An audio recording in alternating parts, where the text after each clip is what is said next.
operatsiya bo'lganimda 185 kilo bo'lganman. Lekin mana hozir 145 chiqdim. 140 bo'lsam ham yengilman, juda ham yengilman. Shu Ismoil akaga minnatdorchilik bildiraman. Birinchi o'rinda sizga katta rahmat aytaman. Hammamiz yutug'imiz. Bu sog'liq birinchi o'rinda sizniki bo'lsa, bizni jamoani ham yutug'i. Sizni sog'lom ozishingizda bizni jamoa xizmat qilib yordam berib ekan, biz doim xursandmiz.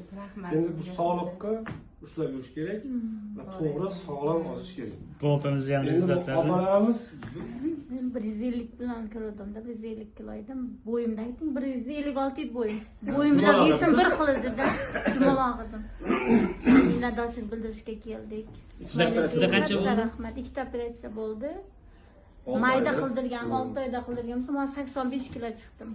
Ikkinchi operatsiya qanaqa bo'lgan? Ikkinchi operatsiyam grija. Kindikda grija bor edi.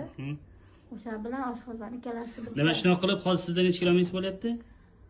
Menda hozir 85 kilo qoldi.